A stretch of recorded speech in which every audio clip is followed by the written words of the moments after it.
বর্তমানে আমার বয়স ৩৭ বছর। আজ আমি আমার জীবনের একটি ভয়ঙ্কর অভিজ্ঞতার কথা আপনাদের সাথে শেয়ার করতে চলেছি, যা ঘটেছিল যখন আমার বয়স কেবলমাত্র ১২ বছর। ছোটবেলায় আমার মনে নানা রকম আজগুবি চিন্তা ভাবনা আনাগোনা করত। আমি ভাবতাম মানুষের জীবনে ভালো খারাপ কত কিছুই না ঘটে। যদি আমি কোনোভাবে জানতে পারতাম আমার ভবিষ্যতে কি আছে বা কি ঘটতে চলেছে আমার জীবনে, তাহলে কত ভালোই না হতো। ছোটবেলা থেকেই আমি আমার ভবিষ্যৎ আর আমার ভাগ্য সম্পর্কে জানার জন্য প্রবল আগ্রহী ছিলাম। আমি প্রায়শই এমন কিছু কাজ করতাম যা অবশ্যই ইসলাম বহির্ভূত। এসব আমি এখন জানি, কিন্তু তখন এসব আমার মাথায় আসত না। আমি নানা প্রকারের জ্যোতিষীদের কাছে হাত দেখাতাম। কয়েকবার তোতা পাখির মাধ্যমেও নিজের ভবিষ্যৎ জানার চেষ্টা করেছিলাম। এছাড়াও ট্যারোট কার্ডের সাহায্যে আমি অনেক কিছুই করেছি, কোনো কিছুই বাদ রাখিনি। যদিও আমাদের ইসলাম ধর্মে এ ধরনের কর্মকাণ্ড নিষিদ্ধ, তবুও আমি আমার আগ্রহের কারণেই এসব করতে এক প্রকার বাধ্য হয়ে গিয়েছিলাম। আমি জানতাম না যে এই পাগলামি আমাকে কোন বিপদের দিকে ঠেলে দিবে। নিজের ভাগ্য জানার জন্য আমি নিজ হাতে নিজের ভবিষ্যৎ নষ্ট করে চলেছি, এই ব্যাপারে বিন্দু মাত্র কোনো ধারণা ছিল না আমার। আমার বাবা তখন একটি সরকারি চাকরি করতেন। তার চাকরির সুবাদে প্রায়ই তাকে বদলি হয়ে নানান শহরে স্থানান্তরিত করা হতো। এতে বাধ্য হয়ে আমাদেরও বাবার সঙ্গে এক শহর থেকে অন্য শহরে চলে যেতে হতো। একবার বাবার ট্রান্সফার যখন যশোরে হলো, তখন সরকারিভাবে আমাদের একটি বাড়ি বরাদ্দ দেয়া হলো।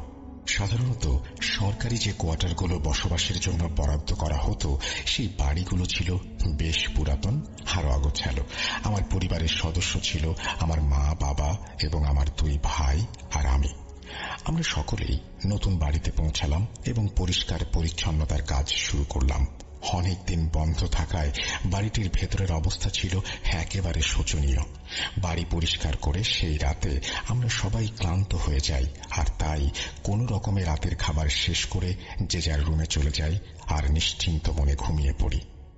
বাড়ি সাজানো বাদে কয়েকদিন কোন রকম কাজকর্ম ছাড়াই আমাদের দিন কেটে যায়। বাবা আমাকে এখানকার নতুন একটি স্কুলে ভর্তি করিয়ে দেন। শুরু হয় কর্মব্যস্ত জীবন। স্কুল থেকে আমি একাই বাসায় ফিরে আসতাম। মা আমাকে সকালে দিয়ে আসলেও নানান কাজের জন্য তিনি আমাকে নিয়ে আসতে পারতেন না। প্রতিদিনের মতো একটি দিন আমি স্কুল থেকে বাসায় ফিরছি। হঠাৎ রাস্তার ধারে এক বৃদ্ধ ব্যক্তিকে কিছু বই বিক্রি করতে দেখি। কাকতালীয়ভাবে আমি তার পাশ দিয়ে অতিক্রম করছিলাম। হঠাৎ তার সাজিয়ে রাখা বইগুলোর দিকে আমার চোখ পড়ল। বইগুলোর দিকে তাকাতেই একটি বইয়ের ওপরে আমার চোখ আটকে গেল। এ যেন মেঘ না চাইতেই বৃষ্টি। বৃদ্ধের সাজিয়ে রাখা বইগুলো থেকে একটি বই দেখতে পেলাম। বইটির শিরোনাম ছিল, আপনি কি আপনার ভবিষ্যৎ জানতে চান? আমার চোখে এক ধরনের আলো জ্বলে উঠল এবং আমি তার কাছে গিয়ে সেই বইটি হাতে তুলে নিলাম। সে আমার দিকে আর চোখে কিছুক্ষণ তাকিয়ে রইল আর বলল, এই বই নাকি আমার মতো ছোট মানুষের জন্য নয়। আমি এক প্রকারের জোড়াজুড়ি করেই তার কাছ থেকে বইটি কিনে ফেললাম। নিজের পকেট খরচ থেকে বাঁচানো বেশিরভাগ টাকাই আমার চলে গেল সেই বই কিনতে, কিন্তু তবুও আমার কোনো প্রকার আফসোস ছিল না। বইটি নিয়ে বাসায় এসে আমি নিজের ঘরে চলে গেলাম। সেদিন রাতে খাবার পর সবাই যে যার রুমে চলে গেলে আমি বইটি বের করে পড়া শুরু করলাম। আমি কেমন যেন সম্মোহিত হয়ে গিয়েছিলাম বইটি পড়ার সময়, আর তাই আমি একটানা বইটি পড়তে লাগলাম। বইটি নিজের ভবিষ্যৎ আর নিজের ভাগ্য সম্পর্কে জানার উপায় বলে দিয়েছিল, কিন্তু এতে যে পদ্ধতিগুলো লেখা ছিল তা ছিল আমার জন্য একেবারেই নতুন। সেখানে একটি আমলের কথা বলা হয়েছিল, যে কেউ এই আমলের মাধ্যমে চাইলে নিজের ভবিষ্যৎ দেখতে পাবে। যদি কেউ নিজের ভবিষ্যৎ জানতে চায় তাহলে তাকে একটানা 1 সপ্তাহ ধরে এই বইটির আমল করতে হবে। বইয়ে লেখা ছিল, যে ব্যক্তি এই আমল করবে তার স্বপ্নে তাকে ভবিষ্যৎ দেখানো হবে। আমার মনে হচ্ছিল যেন আমার কাছে আজ ঈদের দিন। আমি সেই বইটি খুবই মনোযোগ দিয়ে পড়লাম। পড়া শেষ করে আমার আলমারির কাপড়ের নিচে লুকিয়ে রেখেছিলাম, যেন আমার মা কোনোভাবেই বইটি দেখতে না পান। আমাদের বাড়ি সাজানোর কাজ তখনও অনেকটাই বাকি ছিল। যখন আমাদের বাড়ি বদল হলো এবং সবকিছু সেট হয়ে গেল, তখন আমি মনে মনে ঠিক করলাম বইটি আমার পুরো পড়া উচিত এবং দেখার চেষ্টা করা উচিত এতে আর কি কি আছে। আমি পুনরায় বইটি পড়া শুরু করলাম এবং যতই বইটি পড়ে চলেছি ততই যেন মনে হচ্ছিল আমি বইটির মধ্যে ডুবে যাচ্ছি। এত এত আকর্ষণ এবং এত এত আকর্ষণীয় বিষয়ে লেখা যা আমার বইটি পড়ার ইচ্ছাকে বহুগুণে বাড়িয়ে দিচ্ছিল। বইয়ে লেখা আমল আজ থেকেই শুরু করে দেব ভেবে ফেললাম। বইয়ে লেখা ছিল এই আমল করার পর আমার বিয়ে কোথায় হবে, আমি কতটা পড়তে পারবো, এমনকি আমার বয়স কেমন হবে সবকিছু নাকি আমাকে স্বপ্নে দেখানো হবে। এটা টানা 7 দিনের একটি আমল এবং এই আমলটি বইয়ে লেখা অনুযায়ী রাতের বেলা করতে হবে। এই আমলটির একটি শর্ত ছিল, যে 7 দিন কেউ এই আমল করবে তাকে সেই 7 দিন কোনো কিছু না খেয়ে থাকতে হবে, শুধুমাত্র পানি এবং ফল খাওয়ার অনুমতি আছে, তাও বিশেষ ক্ষেত্রে। আমি এই আমল করার জন্য মনস্থির করলাম। সেই অনুযায়ী আমি একটি বাহানা বানিয়ে স্কুল থেকে 1 সপ্তাহের ছুটি নিয়ে নিলাম, কারণ এই আমল আমাকে পুরো রাত পড়তে হবে। আমি ভাবলাম এখন যদি আমি পুরো রাত আমলটি করি তাহলে সকালে স্কুলের জন্য চোখ কিভাবে খুলব। পরদিন আমি সেই আমলটি করার জন্য প্রস্তুতি নিলাম। ভালো করে গোসল করলাম, নামাজ পড়লাম।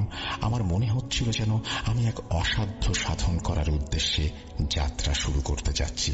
একটু একটু ভয়ও হচ্ছিল, কেন জানি না। রাত হলে আমরা সবাই মিলে খেলাম। খাবারের সময় আমি শুধু কলা আর আপেল খেলাম, কারণ আমার তো অন্য কিছু খাওয়া নিষেধ। আম্মু আমাকে প্রশ্ন করেন আমি শুধু ফল খাচ্ছি কেন। আমি ডায়েট করছি বলে উত্তর দেই, আর তারা আমার কথা শুনে হাসতে শুরু করে। যখন রাত বাড়তে শুরু করলো তখন মা বাবা নিজের ঘরে চলে গেলেন আর আমার 2 ভাইও নিজেদের ঘরে চলে গেল। আমি আমার ঘরে এসে সেই বইটি বের করে আবার পড়তে শুরু করলাম। আমি বইয়ে লেখা নির্দেশনাগুলো খুব মনোযোগ সহকারে পড়তে শুরু করলাম, যেন কোথাও কোনো আমল করার সময় কিছু মিস না হয়ে যায়। বইয়ে লেখা ছিল আমলটি করার সময় ঘরের লাইট বন্ধ করে দিতে হবে এবং শুধুমাত্র একটি আগরবাতি জ্বালাতে হবে। আর একবার যখন আমল করা শুরু হয়ে যাবে তখন আমলের নির্দিষ্ট সংখ্যা পূরণ না হওয়া পর্যন্ত পড়া বন্ধ করা যাবে না। আমি সেদিন আমল করা শুরু করলাম। আমি বারবার আমলগুলো মনে মনে পড়ছিলাম আর আমার হাতে ছিল তাসবিহ। প্রায় 2 ঘন্টা অতিক্রান্ত হলো। হঠাৎ আমার কানে একটি মৃদু ফিসফিসানি হলো। আমি অস্পষ্ট ভাষায় শুনলাম কেউ বলছে, এটা বন্ধ করো। আমি ভয়ে চোখ খুলে চারপাশে তাকালাম, কিন্তু অন্ধকার ছাড়া কিছুই দেখতে পেলাম না। আমি মনে করলাম হয়তো এটা আমার মনের ভুল। আমি আবার চোখ বন্ধ করলাম এবং আমল করতে শুরু করলাম। একটু পর আমার কানে আবার একটি ফিসফিসানি এলো। এবার শুনলাম কেউ বলছে, রাইসা, এই আমল বৈধ নয়, এটি এখনই ছেড়ে দাও। আমি চিন্তিত হয়ে পড়লাম, কারণ আমি সেই আওয়াজ 1 বার না 2 বার শুনেছি। প্রথমবার ভুল হতে পারে, কিন্তু দ্বিতীয়বার তো আর তা হতে পারে না। তারপর আমার বইয়ের নির্দেশনার কথা মনে পড়ল। বইয়ে লেখা ছিল যা কিছুই হোক না কেন আমল মাঝপথে বন্ধ করা যাবে না। আর তাই আমি আমার চোখ বন্ধ করলাম এবং দ্রুত আমলটি পড়তে লাগলাম। আমার আরো আধা ঘন্টার মতো সময় লাগলো এবং তারপর ওই আমলের সংখ্যা পূর্ণ হয়ে গেল। সেদিনের আমল সম্পূর্ণ হয়ে গেল। এখনো আরো 6 দিনের আমল বাকি ছিল। পরের 6 দিনও একইভাবে চলতে লাগলো, কিন্তু একটি বিষয় আমি বারবার অনুভব করছিলাম, আর তা হল কোন এক অদৃশ্য শক্তি ছিল যা আমার এই কাজের মধ্যে বারবার বাধার সৃষ্টি করছিল। কেউ আমাকে থামানোর চেষ্টা করছিল বলে আমার মনে হচ্ছিল, কিন্তু আমার শখ আমার মাথার ওপর ভালোভাবেই চড়ে বসেছিল। আমি অন্য কিছুই যেন টের পাচ্ছিলাম না। শুধু একটা চিন্তা ছিল, আর তা হল এই কাজটা যেভাবেই হোক আমাকে সম্পূর্ণ করতে হবে। এভাবেই আমার 6 রাত চলে গেল, আর শুধুমাত্র 1 রাত বাকি। 7ম রাতে যখন সেই আমল পূর্ণ হওয়ার কথা ছিল, সেদিন আমি আবার একটি ফিসফিসানি নিজের কানে শুনলাম। আজকেও বলছে, রাইসা, এর জন্য তুমি অনেক পস্তাবে। এই ফিসফিসানিতে আমি অভ্যস্ত হয়ে গিয়েছিলাম, তাই আমি এটাকে বিশেষ কোনো পাত্তা দিলাম না। আমার কাজ সম্পূর্ণ হয়ে গেছে, আর এই কাজ করতে করতে সকাল 4টা বেজে গিয়েছিল। আমি নিচে জমিন থেকে উঠে আমার বিছানায় গিয়ে শুয়ে পড়লাম। মনে এক ধরনের বড় প্রশান্তি অনুভব করছিলাম। ভাবতে খুব ভালো লাগছিল, খুশি হচ্ছিলাম যে এখন আমি ভবিষ্যৎ সম্পর্কে জানার সুযোগ পাব। আমি ঘুমানোর সময় সবসময় ঘরের দরজা ভেতর থেকে লক করে রাখতাম। সেদিন রাতে যখন আমি ঘুমালাম তখন আমি স্বপ্নে দেখলাম আমার দরজার লক আপনা আপনি খুলে গেল এবং বাইরে থেকে কিছু কালো ছায়া আমার ঘরে প্রবেশ করতে লাগলো। তারা এক একজন প্রায় 11 থেকে 12 ফুট লম্বা ছিল এবং তারা সংখ্যায় ছিল প্রায় কয়েকশো জন। তারা একে একে সবাই আমার ঘরে জমায়েত হচ্ছিল। তাদের দেখে আমি প্রচন্ড ভয় পাচ্ছিলাম এবং সেই ভয়ের কারণে আমি চোখ খুলে ফেললাম। চোখ খোলার পর আমি নিজের অবস্থা দেখে নিজেই চমকে গেলাম। আমার সামনেই আমি ছায়া দেখতে পাচ্ছিলাম। আমি ঘেমে নিয়ে একাকার হয়ে গিয়েছিলাম। আমি ঠিক কি দেখেছি, ঠিক দেখেছি নাকি ভুল দেখেছি জানি না। স্বপ্ন আমার উপর এত বেশি প্রভাব ফেলেছিল যে আমি ভয়ে কাঁপছিলাম। ঘড়ির দিকে নজর দিলাম, তখন রাত প্রায় 3টা বেজে চলেছে। আমি বিছানা থেকে উঠে পানি পান করতে যাবার জন্য যখন দরজার লক খুলতে হাত বাড়ালাম তখনই বুঝতে পারলাম লক আগে থেকেই খোলা। এই অবস্থা দেখে আমি আরো চমকে উঠলাম। আমি খুব ভালো করে মনে করতে পারি আমি রাতে লক করে ঘুমিয়েছিলাম। আমার জীবনে এমন কোনো রাত নেই যে আমি লক লাগাতে ভুলে গিয়েছি। এখন যদি কেউ এটা আমার ভয়ের কারণে ভুল ভাবছি বলে মনে করে তাহলে আমি বলবো ঘুমানোর আগে আমি 4-5 বার লক লাগিয়েছি কিনা চেক করতাম। ধরে নিলাম প্রথম রাতে আমি হয়তো ভুলই করেছিলাম, কিন্তু এর পরের দিন আবার আমি ঘুমানোর আগে 4-5 বার লক চেক করেছিলাম। লক লাগানোই ছিল, কিন্তু আবার রাত 12টার সময় আমার একই ধরনের স্বপ্ন আমি দেখতে পাই। ঘুম ভাঙে, এবারও আমি দরজার লক খোলা অবস্থায় পাই। হঠাৎ করেই আমার মাথায় গতকাল রাতের সেই স্বপ্নের কথা চলে এলো, যেখানে স্বয়ংক্রিয়ভাবে দরজার লক খুলে গিয়েছিল এবং 11 থেকে 12 ফুটের ছায়া আমার ঘরে প্রবেশ করেছিল। এই মুহূর্তে আমি অনেক বেশি ভয় পেয়ে গিয়েছিলাম, কিন্তু পরে নিজেকে সাহস দিলাম এই বলে যে রাতে আমি ক্লান্ত ছিলাম আর হয়তো লক লাগাতে ভুলে গিয়েছিলাম। যদিও এটা শুধুমাত্র নিজেকে সাহস দেয়া ছাড়া আর কিছুই ছিল না, কারণ আমি কয়েকবার লক চেক করেছিলাম। তাই আজ নিজেকে বুঝ দিয়ে এই ভয়টা মাথা থেকে ঝেড়ে ফেললাম এবং ঘুমিয়ে পড়লাম। সকাল হলেই বাইরে চলে গেলাম। পুরো দিনটি খুব ব্যস্ততায় কাটল। ইউনিফর্মও রেডি করতে হয়েছিল, কেননা পরের দিন স্কুলে যেতে হবে, আর স্কুলের জন্য বাড়ির কাজও করতে হয়েছিল।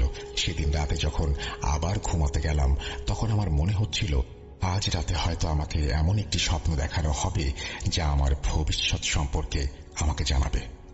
বেশ আশা নিয়েই আমি ঘুমানোর প্রস্তুতি নিলাম। সেই রাতে আমি লকটা 4-5 বার চেক করলাম, কিন্তু যে স্বপ্নটি এলো তা আগের স্বপ্নের মতোই ছিল।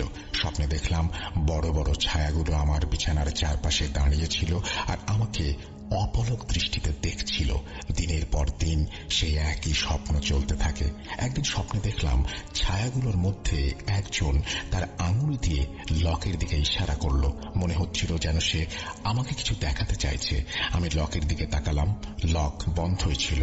তারপর সেই ছায়া আরেকটি ইশারা করল, আর সেই ইশারা করতে না করতেই আমার দরজার লকটা আপনা আপনি খুলে গেল। যেই দরজার লকটা খুলে গেল সাথে সাথে আমার চোখও খুলে গেল। আমি ঘড়ির দিকে তাকালাম, তখন সকাল 7টা বাজে। আমার শরীর এখনো আতঙ্কের কারণে কাঁপছে। এই আতঙ্ক বহুগুণে বেড়ে গেল যখন আমি দরজার লকের দিকে তাকালাম। আজও লকটি খোলা ছিল।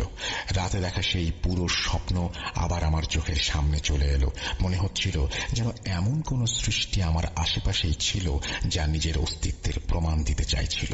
সে প্রমাণ করতে চাইছিল আমি যা স্বপ্নে দেখছি তা আসলে স্বপ্ন নয় এবং এর সবই সত্যি, এবং সত্যিই ঘটে চলেছে যা আমাকে স্বপ্নের মাধ্যমে দেখানো হচ্ছে। সেদিনটি আমি খুব কনফিউজড ছিলাম। আমি নানাবিধ ভাবনায় ডুবেছিলাম এবং সেই স্বপ্নকে বোঝার চেষ্টা করছিলাম, কিন্তু কোনো কুল কিনারা করতে পারছিলাম না। আমার মনে হচ্ছিল আমি তো ভবিষ্যৎ দেখার চেষ্টা করছিলাম, কিন্তু আমাকে এসব কি দেখানো হচ্ছে। ওই রাতে আমি একা ঘুমোতে ভয় পাচ্ছিলাম, আর তাই আমি আমার ছোট ভাইকে বললাম সে যেন আজ আমার সাথে ঘুমায়। তার বয়স তখন 7 কি 8 বছর। সে আমার কথায় আমার পাশেই শুয়ে পড়ল। রাতে আমি স্বপ্ন দেখলাম আমার ভাই বিছানা থেকে উঠল এবং বাইরে চলে গেল।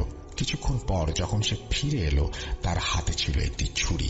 সেই ছুরি দিয়ে সে আমার উপরে হামলা করতে শুরু করলো। আমি সেদিন রাতে চিৎকার করে উঠলাম এবং পাগলের মতো চারপাশে দেখতে লাগলাম। ঘুম থেকে উঠে আমি দেখি আমার ভাই তখন আমার পাশেই ঘুমোচ্ছে। আমি কিছুটা স্বস্তি পেলাম, কিন্তু যখনই আমার নজর সাইড টেবিলের দিকে পড়ল, তখন সেখানে সেই ছুরিটি ছিল যা আমার স্বপ্নে আমার ভাইয়ের হাতে আমি দেখেছিলাম। আমি ভাইকে একটু ধাক্কা দিলাম দেখার জন্য সে জেগে আছে কিনা, কিন্তু সে গভীর ঘুমে আচ্ছন্ন। সেদিন পুরো রাত আমি ভয়ে ভয়ে না ঘুমিয়ে কাটালাম। সকালে আমি আমার ভাইকে জিজ্ঞেস করলাম, তুমি কি কাল রাতে ঘুম থেকে জেগে বাইরে গিয়েছিলে? সে উত্তরে বলল, না আপু, আমি বাইরে কিভাবে যাব? আমি তো দরজার লকই খুলতে পারি না। আমি জানতাম সে সত্যি কথাই বলছে, কারণ সে কেবলমাত্র 7 থেকে 8 বছর বয়সী ছোট্ট একটি ছেলে এবং তার উচ্চতা সেই লক খোলার জন্য যথেষ্ট নয়। আমি ভাবলাম সে হয়তো কোনোভাবে দরজার লক খুলে বাইরে বের হয়েছিল আর রান্নাঘর থেকে ছুরি নিয়ে এসেছিল, কিন্তু সে আমার স্বপ্নে কিভাবে আসতে পারল? আর আমার ওপর আক্রমণই বা কেন করবে? আমি তো ওই আমল পড়েছিলাম যাতে ভবিষ্যৎ দেখতে পাই, কিন্তু আমি তো ভয়ানক সেই স্বপ্নে একেবারে আটকে গিয়েছি। আমি ছোট ভাইকে নিজের সাথে নিয়ে ঘুমোতে শুরু করলাম। সেও অবাক হচ্ছিল আমার কি হয়েছে এই কথা ভেবে। আমি তো আগে দরজা লক করে একা একাই ঘুমাতাম। বাবা মাও বারবার জিজ্ঞেস করছিলেন আমি কেন ভাইকে নিয়ে ঘুমাচ্ছি, কিন্তু আমি কিছুই উত্তর দিতে পারিনি। যদি বাবা মা আমার করা আমল আর স্বপ্নের ব্যাপারে জানতে পারতেন, তবে তারা বুঝতে পারতেন আমি কেন ভাইয়ের সাথে ঘুমাচ্ছি। সেক্ষেত্রে নতুন এক বিপদ ছাড়া আর কিছুই হতো না। মা তো এমনিতেই আমার শখের কারণে সবসময় বিরক্ত থাকতেন আর বলতেন, মা শোনো, এই জিনিসটা ইসলাম বিরোধী। ভবিষ্যতের জ্ঞান তো শুধু আল্লাহর কাছেই আছে, আর এতে হয়তো আল্লাহর কোনো পরিকল্পনা আছে যার জন্য তিনি মানুষকে ভবিষ্যতের জ্ঞান দেননি। আর তাই আমার কাছে ভাইকে নিয়ে ঘুমানো ছাড়া আর কোনো উপায় ছিল না। মা বাবাকে তো কিছু জানানো সম্ভব ছিল না, তাই ভাইকে নিয়ে ঘুমাতাম, নিজের কাছে রাখতাম, অন্তত ভয়টা যেন একটু কম পাই। এদিকে আমার দাদির ইন্তেকালের প্রায় 1 বছর হয়েছে। আমি দাদির খুব নিকটবর্তী একজন মানুষ ছিলাম। তার ইন্তেকালের পর আমি অনেক দিন শোক পালন করেছি। একদিন রাতে আমি ভাইকে পাশে নিয়ে ঘুমিয়ে আছি। হঠাৎ আমি স্বপ্নে দেখলাম আমার দাদি আমার কাছে আসলেন। অবাক করা ব্যাপার হচ্ছে, স্বপ্নের মধ্যেও আমি তার কাছ থেকে একটা মিষ্টি ঘ্রাণ অনুভব করছিলাম, যা তিনি বেঁচে থাকতে সবসময় ব্যবহার করতেন। এই সুগন্ধিটি তিনি হজে গিয়ে বিশেষ করে নিজের জন্য নিয়ে এসেছিলেন। প্রথমে আমি স্বপ্নে দেখলাম দাদি আমার পাশে এসে বসে গেলেন আর তার হাত দিয়ে আমার চুলে হাত বুলিয়ে দিচ্ছিলেন। জীবিত থাকাকালীন তিনি প্রায়ই এই কাজটা করতেন। যখনই তিনি আমার ঘরে আসতেন সবসময় এভাবেই বসে আমার চুলে হাত বুলিয়ে দিতেন, কিন্তু স্বপ্নে হঠাৎ দৃশ্যটি বদলে গেল। দাদি আমার চুল হাতে ধরে আমাকে এক টান দিয়ে বিছানা থেকে ফেলে দিলেন। আমার পড়ে যাওয়া আর চিৎকার করার সাথে সাথে আমার ঘুমন্ত ভাইটাও ঘুম থেকে উঠে পড়ল। যখন আমি চোখ খুললাম তখন আমি খেয়াল করলাম সত্যিই আমি বিছানা থেকে নিচে মেঝেতে পড়ে গিয়েছি, আর আমার চুলে এমন জ্বালা অনুভব করছিলাম, ধরেই নিয়েছিলাম বা মনেই হচ্ছিল আমার চুল ধরে কেউ টেনেছে। আমি তখন খুব অস্থির হয়ে গিয়েছিলাম আর ভাবছিলাম আম্মুকে ডেকে তুলব। আমি উঠে আম্মুকে ডাকতে যাব, এমন সময় ভাই বলল, আপু, এই ঘরে দাদির আতরের গন্ধ কিভাবে ছড়াচ্ছে? আতর কি তুমি লাগিয়েছ? তার কথায় আমি হঠাৎ খেয়াল করলাম পুরো ঘরটা আসলেই দাদির আতরের গন্ধে ভরে গেছে, ঠিক যেমন আমি স্বপ্নে দেখেছিলাম। এখন তো আমি কিছুতেই একা ঘুমোতে যেতে পারবো না, আর তাই আমি ভাইকে অন্য ভাইয়ের ঘরে শোয়ালাম আর নিজে গিয়ে আম্মুকে ডাকলাম। আম্মু গভীর ঘুমে আচ্ছন্ন থাকায় কোনো সাড়া পেলাম না, আর তাই আমি আম্মুর ঘরে গিয়ে ঘরের মেঝেতেই ঘুমিয়ে পড়েছিলাম। সকালবেলা যখন আম্মু আমাকে নিজেদের ঘরের মেঝেতে ঘুমোতে দেখেন, তখন তিনি আব্বুকে ডেকে এই ঘটনার কথা বললেন। আব্বু এই দৃশ্য দেখে অনেক অবাক হয়ে গেলেন। তিনি আমাকে জিজ্ঞেস করলেন, মা, তুমি এখানে ঘুমাচ্ছ কেন? কি হয়েছে? আমি বললাম, আমি একটা ভয়ঙ্কর স্বপ্ন দেখেছিলাম, আর স্বপ্ন দেখে ভয় পেয়ে তাদের ঘরে এসে শুয়েছি। আমি বুঝতে পারছিলাম না আসলে আমার সঙ্গে কি হচ্ছে।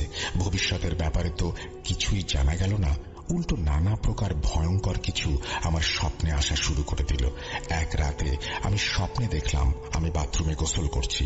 যখন স্বপ্নটা শুরু হলো তখন স্বপ্নেই দিনের আলো ছিল, কিন্তু গোসল করতে করতে হঠাৎ করেই চারপাশ অন্ধকার হয়ে যেতে লাগলো।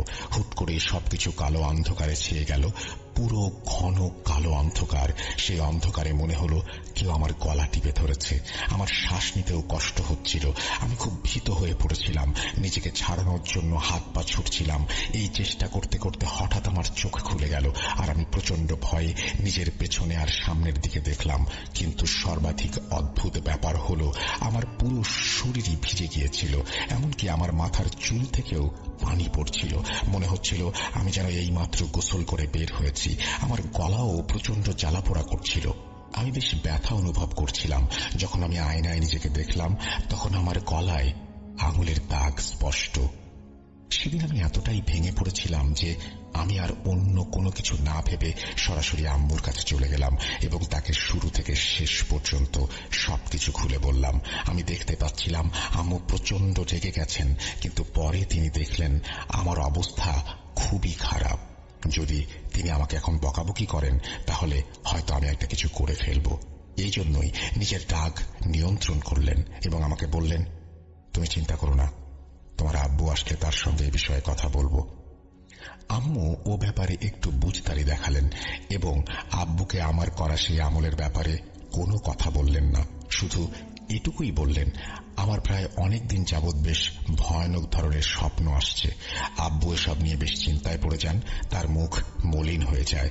আব্বুর একজন সহকর্মী ছিলেন যিনি আব্বুর সাথেই তার অফিসে কাজ করতেন।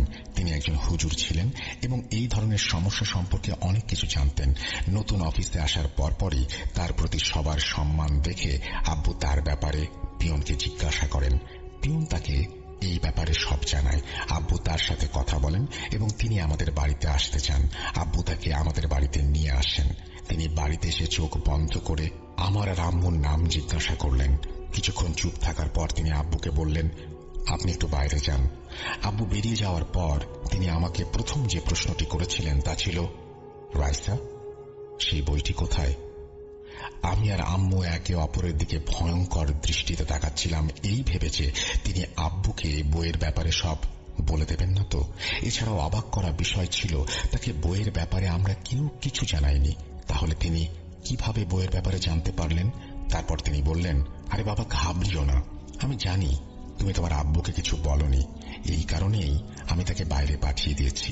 তুমি দ্রুত গিয়ে আমাকে সেই বইটা এনে দাও। আমি ভেতরে গিয়ে সেই বই এনে দিলাম। বইটি নিয়ে তিনি তার ব্যাগে রাখলেন এবং আম্মুকে বললেন, আপনাদের সবাইকে কিছুদিন এক ঘরে ঘুমোতে হবে এবং চেষ্টা করতে হবে যেন আপনাদের মধ্যে কেউ আলাদা কোনো জায়গায় না থাকে। এছাড়াও রাইসার উপরে বিশেষভাবে নজর রাখতে হবে, কারণ পরের 3 দিন ওর জন্য অনেক কঠিন হবে। এরপর তিনি আমাকে উপদেশ দিতে লাগলেন। তিনি বললেন, রাইসা শোনো, আল্লাহর কাজের মধ্যে কখনোই হস্তক্ষেপ করা উচিত নয়, এতে বিপদ হতে পারে। তুমি যা করেছ তা না জেনে করেছ, কিন্তু এই কাজগুলো হচ্ছে কুফরি। তোমাকে কয়েকবার সাবধানও করা হয়েছিল, কিন্তু তুমি নিজের ভবিষ্যৎ জানার জন্য এতটাই অন্ধ হয়ে গিয়েছিলে যার জন্য তুমি কিছুই শুনোনি। এখন যা হবার তা হয়ে গিয়েছে, এসব নিয়ে আর ভেবো না। ইনশাআল্লাহ আল্লাহ সব ঠিক করে দেবেন। এরপর আব্বুর কলিগ চলে গেল। তার কথা মতোই পরের 3 রাত আমার উপর একরকম কেয়ামত শুরু হয়ে গেল। প্রথম রাতে আমি স্বপ্নে দেখলাম সেই ছায়াগুলো যা আমি আগেও স্বপ্নে দেখেছিলাম। তাদের মধ্যে একজন আমাকে শূন্যে তুলে এক আগুনের কূপে ফেলে দিল। যন্ত্রণায় আমার আত্মা যেন আমার শরীর ত্যাগ করতে চাচ্ছিল। আমি প্রচন্ড চিৎকার করছিলাম।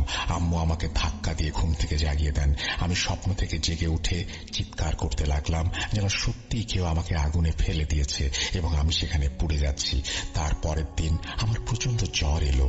পরের রাতে আমি স্বপ্নে দেখলাম আমার দাদি কাফনের কাপড় পরে আমার কাছে এলেন এবং আমার গলা চেপে ধরলেন। আমি জোরে জোরে হাত পা ছুটছিলাম আর আমার মা আমাকে জাগানোর চেষ্টা করছিলেন। মায়ের আওয়াজ শুনে আমি উঠে পড়লাম। আমার এমন দশা ছিল যে আমি আম্মুর হাত জড়িয়ে কান্না করতে শুরু করলাম। এই 2 রাত প্রচন্ড ভীতিকর ছিল আমার জন্য। এখন আমার ভয় হচ্ছে যে তৃতীয় রাতে না জানি আমার সাথে আর কি হবে। আমি এতটাই ভীত হয়ে পড়েছিলাম যে সেই রাতে আমার কিছুতেই ঘুমোতে ইচ্ছা করছিল না।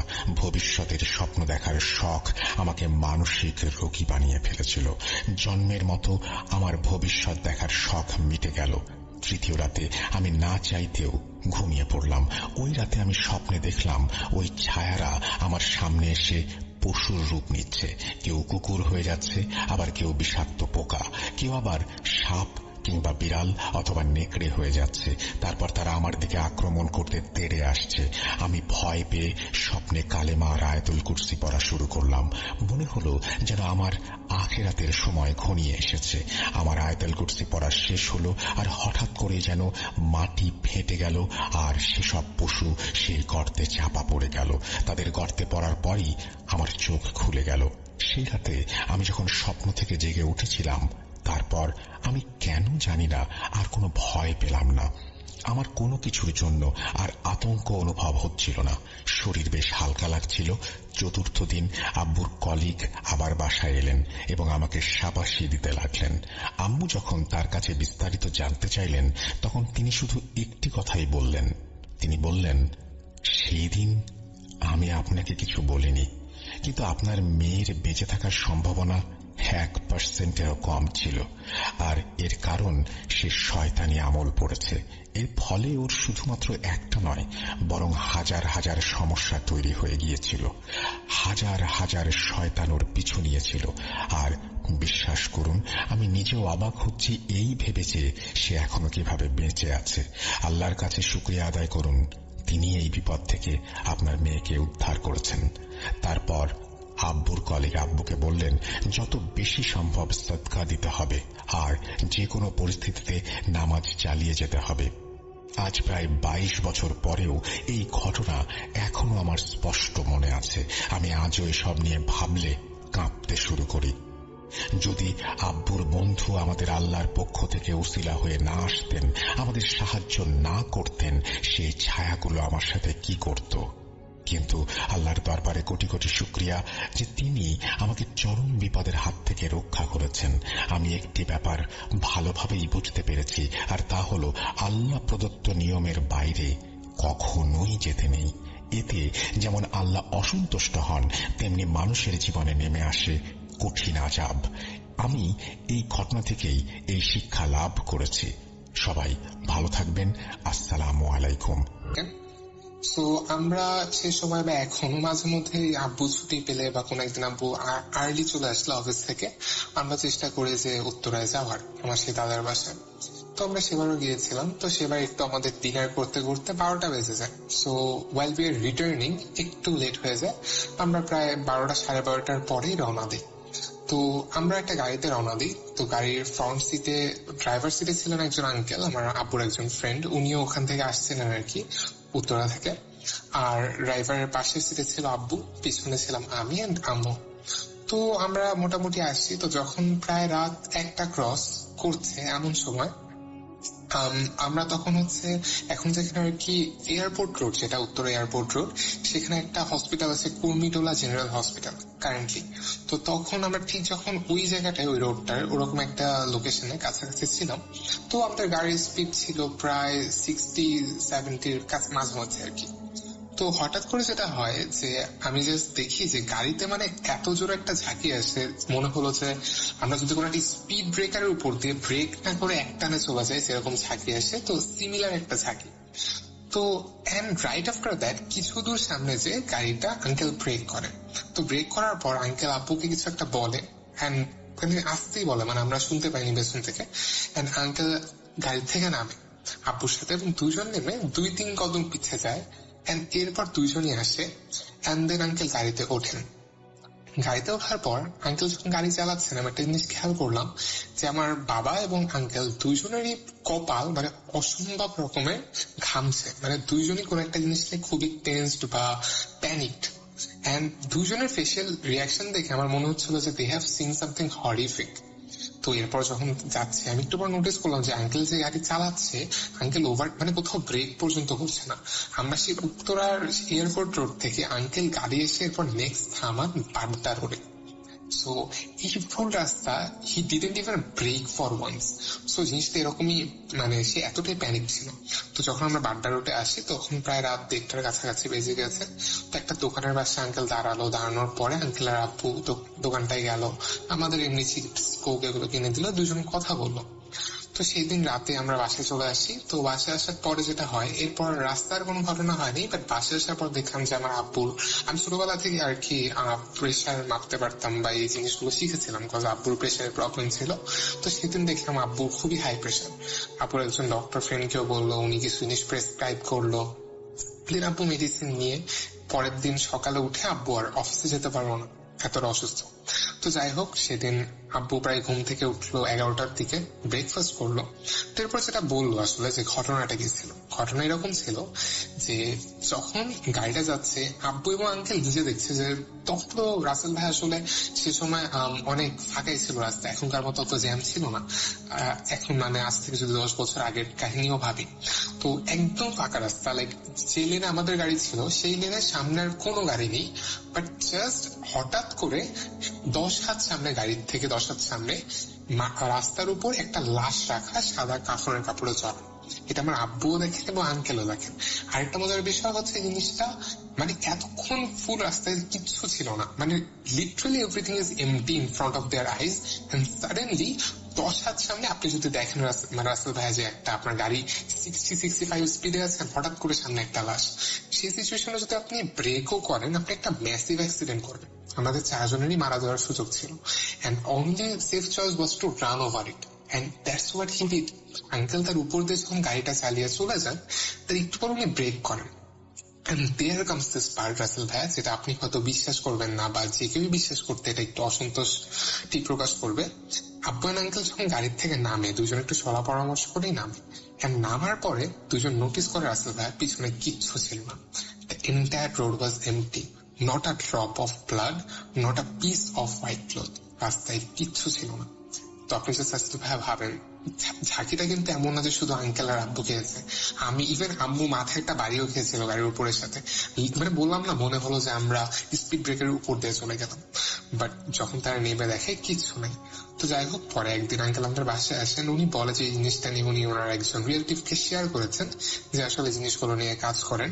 তো উনি যেটা বলেছেন যে ওখানে একটা খারাপ কোন একটা জিন বা কোন একটা প্যারানরমাল কিছু একটা আছে ওই লোকেশনটায়, যেটা মূলত মানুষের অ্যাক্সিডেন্ট করানোর চেষ্টা করে। সো মাঝে মধ্যে নাকি দেখা যায় যে ওখানে কেউ দাঁড়িয়ে আছে, আমরা যেটা দেখেছি, অনেকে দেখেছি যে ওখানে একটা লাশ শুয়ে আছে, এবং এটা প্রেডিক্ট করা হয় যে যে জিনটা আছে ওখানে হয়তো অনেক অসংখ্য ওই জায়গাটার মধ্যে রোড অ্যাক্সিডেন্ট। একটা রাতের ঘটনা দিয়ে শুরু করি। প্রতিদিনের মতো সব কাজকর্ম শেষ করে ঘুমিয়ে পড়ি। হঠাৎ করেই ঘুম ভেঙে যায়। ফোন হাতে নিয়ে দেখি 1:15 বাজে। 5 মিনিটের মতন ফোনে ফেসবুক ব্রাউজ করি, আর ঘুম ঘুম ভাব হলে মোবাইল রেখে ঘুমানোর চেষ্টা করি। ঘুমানোর জন্য চোখ বন্ধ করে আছি। হঠাৎ করে আমার খাট ঝাঁকুনি দিয়ে ওঠে, যেমনটা হয়ে থাকে কোনো স্বাস্থ্যবান মানুষ যদি খাটের ওপর তাড়াহুড়ো করে ওঠে সেরকম। আমি অনেকটা স্বাভাবিকভাবেই চুপচাপ শুয়ে আছি। তখনই আমি হঠাৎ করেই প্যারালাইজড হয়ে যাই। আমি জেগে আছি, কিন্তু নড়াচড়া করতে পারছি না। সবকিছু আমার কাছে স্পষ্ট। এরই মধ্যে আমি অনুভব করছি আমার ডান পাশে শরীর ঘেঁষে বিকট দেহ বিশিষ্ট একজন মানুষ শুয়ে আছে। সেটার দেহ এত পরিমাণে ভারী ছিল যে আমার ডান পাশে প্রচন্ড চাপ অনুভব করছিলাম। সেই মুহূর্তে আমার বোবাজিন ধরার কথা মনে পড়ে। তখন আমি দোয়া পড়তে শুরু করি। 1 মিনিটেরও কম সময়ের মধ্যে ঘটনাটি ঘটত। দোয়া পড়তে পড়তে এক সময় আমি স্বাভাবিক হয়ে যাই। এরপর রুমের লাইট জ্বালিয়ে নিজেকে একটু স্বাভাবিক করার চেষ্টা করি। এভাবে আমার সাথে প্রতিনিয়ত চলতে থাকে। এক পর্যায়ে আমার মনের অবস্থা এমন হয়ে যায় যে আমি রাতে ঘুমোতে ভয় পেতাম। যখন আমার সাথে ঘটনাটি রীতিমতো 3-4 দিন ধরে চলে, তখন আমার কাছে ব্যাপারটি নিয়ে খারাপ লাগা শুরু হয়। নিজে নিজেই ভাবতে থাকি, আমি কোনোভাবে অসুস্থ না তো? এটা কি আমার নতুন অসুস্থতার লক্ষণ? বোবাজিন তো আর প্রতিদিন ধরবে না। এরকম আরো বিভিন্ন প্রশ্ন আমার মাথায় আসছিল। আমি আমার সাথে ঘটে যাওয়া ঘটনাটি আমার মায়ের সাথে শেয়ার করি। আমার মা বলেন, হয়তোবা ঘুমের মধ্যে স্বপ্ন দেখেছ। তুমি রাতে ঘুমানোর আগে পবিত্র হয়ে দোয়া দুরূদ পড়ে তারপরে ঘুমাবে। সেদিন রাতে আমি বিভিন্ন দোয়া পাঠ করে শরীর বন্ধ করে ঘুমাই। সেদিনও একই অবস্থা, একই ঘটনা ঘটে আমার সাথে। আমি বেশ অবাক হয়েছিলাম এই জন্য যে ঘটনাটি নির্দিষ্ট একটা সময়ের মধ্যে হতো, রাত 1:15-20 এরকম সময়ের মধ্যে। এরপরে আর ঘুমোতে পারতাম না। ফজরের আজান যখন শুরু হতো তখন ঘুমোতে যেতাম। যাই হোক, ঘটনায় আসি। আমার সাথে যখন টানা 5 দিন এরকম ঘটতে থাকে তখন আমি সিদ্ধান্ত নেই যে একা একা ঘুমাবো না। তখন শোভন নামের আমার এক ফ্রেন্ডকে সাথে নিয়ে রাতে ঘুমানোর সিদ্ধান্ত নিলাম। সেদিন রাত্রে ঘটল আসল ঘটনা। আমার ঘরের বর্ণনাটা দিয়ে নিলে বুঝতে সুবিধা হবে আপনাদের। আমি যেই ঘরটায় থাকি সেটা 30 হাত লম্বা একটি ঘর। যাই হোক, আমি দেয়াল ঘেঁষে শুয়েছিলাম। আমার ফ্রেন্ড ছিল আমার বাম পাশে। হঠাৎ রাত 1টার সময় আমার ফ্রেন্ড স্বপ্ন দেখতে থাকে। আমি নিজের ঘরের একটা কোণে দাঁড়িয়ে আছি, সেখান থেকে শোভনের নাম ধরে ডাকছি। চোখের পলকে সেই অশরীরীটা খাটের পাশে এসে দাঁড়ায় যেখানে শোভন শুয়েছিল। সেই অবয়বটি শোভনের হাতে চিমটি কাটে। তখন শোভনের ঘুম ভেঙে যায়, আর তখনই সে তার লাইফের সবচেয়ে ভয়ানক দৃশ্যটি দেখতে পায়। ঘুম থেকে জাগ্রত হয়ে শোভন দেখতে পায় ডান পাশে আমি শুয়ে আছি আর বাম পাশেও আমি শুয়ে আছি। মানটা হলো, শোভনের ডান পাশে সত্যিই আমি শুয়ে আছি, কিন্তু তার বাম পাশে শুয়ে থাকাটা অন্য কেউ। অশরীরটা ওপরের দিকে তাকিয়ে পাথরের মতন শক্ত হয়ে শুয়ে আছে। এই দৃশ্য দেখার পর আমার ফ্রেন্ড প্যারালাইজড হয়ে যায় কিছু সময়ের জন্য। যখন সে সুস্থ হয় তখন আমাকে অনেক ডাকাডাকি করে। সে সময় আমার ঘুম ভাঙে না। অনেকক্ষণ পর যখন আমি ঘুম থেকে জেগে উঠি তখন দেখতে পাই শোভনের মধ্যে বেশ কান্না কান্না একটা ভাব। আমি তাকে জিজ্ঞেস করি, কি হয়েছে? সে বলে এরকম ঘটনা ঘটেছে তার সাথে। প্রথমে ব্যাপারটি বিশ্বাস করতে চায়নি, এই কারণে সে আমাকে ভয় দেখানোর জন্য মিথ্যা বলতে পারে। যখন সে বলে আমি কিছু সময়ের জন্য প্যারালাইজড হয়েছিলাম, নড়াচড়া করতে পারছিলাম না, তখন আমার মনের মধ্যে ভয় ঢুকে যায় আর আমার ফ্রেন্ডের কথাগুলো বিশ্বাস হতে থাকে। এর পরের দিন আমি আমার মাকে সাথে নিয়ে এলাকার এক কবিরাজের কাছে যাই। তিনি বলেন যে বিকেলের দিকে আমি তোমাদের বাসায় আসব। কবিরাজ বিকেলে বাসায় আসে, চারপাশে ঘুরে দেখে, সবশেষে বলে, আমি তেমন কিছু বুঝতে পারছি না, তবুও তুমি যখন ভয় পেয়েছ একটা তাবিজ দেব তোমাকে, আর একটা গামছা নিয়ে আসো, সেটার মাধ্যমে তোমার শরীর বন্ধ করে দিয়ে যাই। কবিরাজ তার কাজ শেষ করে চলে যান।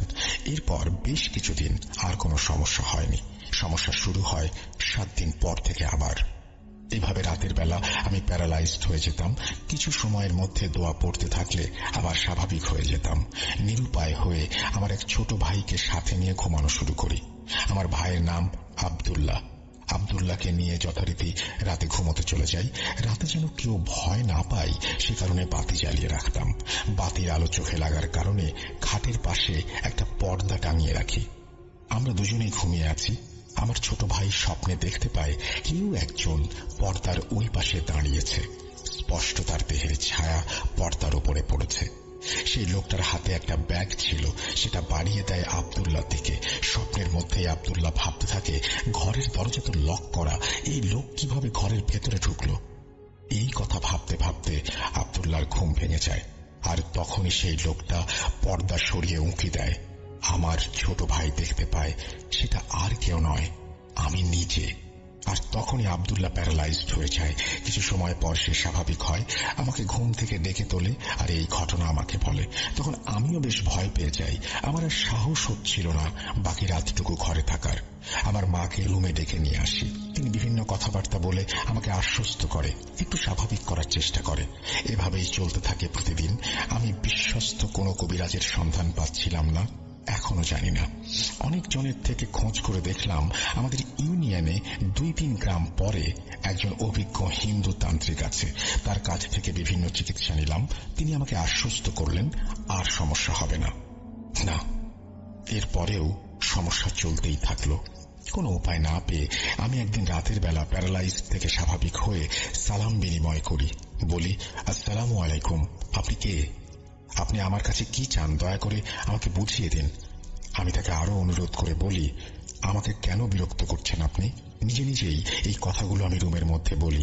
এরপর দোয়া পাঠ করে আবার ঘুমানোর চেষ্টা করি। কম্বল দিয়ে মাথা ঢেকে শুতে গেছি, হঠাৎ আমার কানের কাছে কর্কশ কণ্ঠে কেউ একজন কিছু বলে ওঠে। এত ভয়ানক ছিল তার কণ্ঠস্বর। সে কি বলেছিল সেটা আমি ভয়ে খেয়াল করে শুনতে পারিনি। ভয়ানক সেই অশরীরটা যেন আমার কাছে না আসে, সেই জন্য মোবাইলে রাতে কোরআন তেলাওয়াত ছেড়ে ঘুমাতাম। এর পরেও কাজ হতো না। এরকম আরো অনেক ধরনের পদ্ধতি আমি অবলম্বন করি এটা থেকে বাঁচার জন্য, যেগুলো বললে ইমেলটা অনেক বড় হয়ে যাবে। সংক্ষেপে শেষ করি, অবশেষে আমাকে একজন হুজুর ঘর বন্ধ করা শিখিয়ে দেন। আমিও সেই অনুযায়ী কাজ করি, সঙ্গে সঙ্গে এর ফলাফল দেখতে পারি। এখন আমি আলহামদুলিল্লাহ। মানে দেশের বাইরে, আমি নামটা বলবো না, দেশটা ইউরোপের ভিতরে। আর হচ্ছে আমি এখানে একাই আসছি। এখানে এসে আমি আমার ইঞ্জিনিয়ারিং করছি। তো বলতে গেলে আমার ক্লাস স্টার্ট হচ্ছে সকাল 9টা-10টা থেকে বিকাল 4টা 4:30 পর্যন্ত। তো অলমোস্ট এভরিডে আমাদের হচ্ছে অ্যাসাইনমেন্টস দিত। তো 4:30টার পর খাওয়ার দাওয়ার শেষ করে দেন অ্যাসাইনমেন্ট করে রাত 12টার মধ্যে জমা দেয়া একটু টাফ ছিল। আর একটু বেশি টাফ ছিল। আর ওই মোমেন্টে আমি নোটিস করা স্টার্ট করলাম যে আমার শরীরে রাত সন্ধ্যা হওয়ার পর আমার একটা অ্যালার্জি দেখা দিত। আমি আসছি গত বছরের অগস্ট, সেপ্টেম্বর, অক্টোবর, নভেম্বর পর্যন্ত আমার অ্যালার্জিটা দেখা দিল। তো আমি ভাবলাম যে অ্যালার্জিটা প্রায় থেকে আস্তে আস্তে ডেইলি হওয়া শুরু করলো। তো আমি এত অ্যাসাইনমেন্ট সবকিছু নিজে নিজে করার পরে আমি ওইসব অ্যালার্জিতে নিজের মনোযোগ দিতে পারছিলাম না, বা চেয়েও চাচ্ছিলাম না মনোযোগ দিতে। আমি ভাবলাম যে আচ্ছা পড়াশোনাটা একটু করি, তারপর আমি হেলথের দিকে নজর দেব। কিন্তু এট দি এন্ড আমি পারলাম না, আমি নিজেকে আটকে রাখতে পারলাম না। ওই অ্যালার্জিটা হতো কি যে সন্ধ্যা হলেই সকালের আগ পর্যন্ত আমার শরীর একদম লাল হয়ে যেত, আর কেমন জানি ফুলে যেত, আর হচ্ছে খুব বার্ন করতো, খুব কেমন জানি লাগতো। মানে মনে হচ্ছে যে আমার শরীরে কেউ আগুন ধরিয়ে দিয়েছে কেরোসিন লাগিয়ে, এরকম একটা ফিল আসতো। তো আমি আমার মাকে বললাম, তো আমার মা বললো হয়তো তুমি স্ট্রেস নিচ্ছ বা ওয়েদার চেঞ্জের কারণে। আমি যে কান্ট্রিটা থাকি ওটা হচ্ছে বেশ ঠান্ডার একটা দেশ। তো আমরা যেহেতু বাংলাদেশের মানুষ, আমাদের ওয়েদার মোটামুটি একটু গরম থাকে, বা ওয়েদার চেঞ্জের কারণে আমাদের অনেকের অ্যালার্জি হয় ইউজুয়ালি। তো আমি ওটা ধরে নিয়ে আমি ভাবলাম যে আচ্ছা হয়তো ঠিক হয়ে যাবে, আমি পড়াশোনা আগে ফোকাস করি। তো আমি ফোকাস করলাম, পড়াশোনা এতটা ফোকাস করা স্টার্ট করলাম যে আমি আমার হেলথের দিকে নজরই দিলাম না। কিন্তু অগস্ট, সেপ্টেম্বর, অক্টোবর, নভেম্বরে গিয়ে আমার খুবই শরীর খারাপ হয়ে যায়। আমি আর পারছিলাম না ওই অ্যালার্জিটা নিয়ে থাকতে, বিকজ আমি ইঞ্জিনিয়ারিং পড়ছি। আমি সারাদিন অলমোস্ট রাতে ঘুম ছাড়া মোস্ট অফ দ্য টাইম আমার কম্পিউটারের সামনেই বসে থাকা লাগতো বা ল্যাপটপের সামনে বসে থাকা লাগতো, বিকজ আমার অ্যাসাইনমেন্টস যা পড়াশোনা সব কম্পিউটারের সামনে। আর আমার যেহেতু মাইগ্রেন আছে, অ্যান্ড আমি যদি প্রপার ঘুম না পাই তাহলে আমি পড়াশোনায় মনোযোগ দিতে পারবো না, বা আমি আলাদা বিহেভ করব, কারণ আমার মাথায় যে রেস্টটা দরকার ওই রেস্ট আমি পাচ্ছিলাম না। তো বলতে গেলে আমার অনেক মাস কোনো ঘুম হচ্ছে না, প্রপার ঘুম, বিকজ অফ দ্য অ্যালার্জি। আমি চেষ্টা করলাম যে আচ্ছা এবার আমি ডক্টরের কাছে যাই, কারণ এটা সহ্য করা যাচ্ছে না। তো আমি 7 দিন পরে ডক্টরের অ্যাপয়েন্টমেন্ট পেলাম। অ্যাপয়েন্টমেন্ট পাওয়ার পরে আমি ডক্টরকে বললাম যে আমার এরকম অ্যালার্জি হচ্ছে, এখন আমি কি করব। তো ও বুঝতে পারলো না কিছু, কারণ এটা খুবই নর্মাল, বিকজ আমার রাতের বেলা অ্যালার্জিটা হতো। আর আমি ডক্টরের কাছে গিয়েছিলাম সকাল বা দিনের বেলা। তো ও আমাকে বললো যে তুমি আগে আমাকে অ্যালার্জিটা দেখাও, আদারওয়াইজ আমি তো বুঝতে পারবো না। আমি ধরে নিচ্ছি যে তোমার এই অ্যালার্জিটা হচ্ছে, তো আমি তোমাকে এই মেডিসিনটা দিচ্ছি, তো আমি আশা করি যে তোমার এই মেডিসিনটা কাজ করবে। আমি আজকে রাতে মেডিসিন, ফর এক্সাম্পল আমি আজকে রাতে মেডিসিনটা খাওয়ার পরে পরের দিন থেকে আমার 105 জ্বর, ফর নো রিজন। আর আমার শরীর এতটা ব্যথা আমি বলে বোঝাতে পারবো না। আর আমি ওখানে একা একা থাকি। আমি ভাবলাম যে হয়তো মেডিসিনটা একটু ডিফারেন্ট, আমার শরীরে মানাচ্ছে না, তো 1-2 দিন একটু ধৈর্য ধরে দেখি যে কিরকম হয়, হয়তো সয়ে যাবে। আর না আসলে আমি ডক্টরকে আবার কল করব। আমার কোনোভাবেই 105 থেকে জ্বর নামলো না। আমার জ্বর এরকম যে, বিশ্বাস করেন রাসেল ভাইয়া, আমার জ্বর এতটাই খারাপ পর্যায়ে ছিল যে সোজা কথায় বলতে গেলে একটা লাশ, খালি একটা লাশ শুধু বিছানায় শোয়া, কিছু করতে পারছে না, কিচ্ছু না, বিছানা থেকে না নড়তে পারছে। আমার হাতে যে আমি ফোনটা নিয়ে আমি কাউকে কল করে বা আমার মাকে কল করে বলবো, আমার এই শক্তিটাও আসছিল না। আর তখন নিজে থেকে সবকিছু করা লাগবে, বিকজ আমি ওখানে একা একা থাকি।